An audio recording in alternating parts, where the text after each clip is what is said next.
Tracy here from Uniquely Creative, showing you what is in our new card making kit for May. It's called Choose Your Own Adventure. Great gender neutral boys slash cards, and I'll just show you the cards that you can make with this kit. So cute little happy birthday one. Happy birthday, a lot of dudes involved with this collection.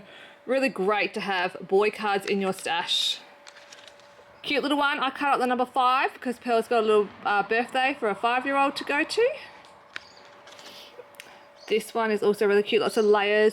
Just really, you could give these cards to anyone, but definitely great if you've got boys or men you need to give them to.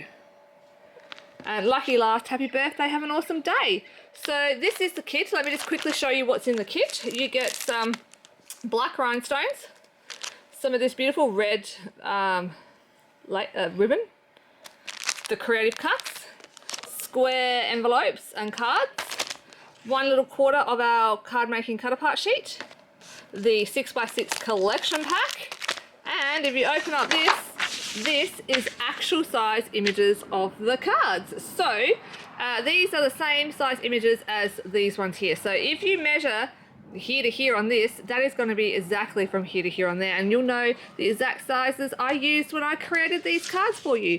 So card making kits are just $27. They're available on our website from the 5th of May, and we can ship them out to you then. Also, if you don't already have some at home, pop in some foam mounts into your cart, because these, when I make cards, I do tend to pop them up with adhesive, but you know, you can always make them flat if you don't have any mounts. But that was just my tip for the day. Have a great day, guys. Thanks for watching. Till next time. Bye.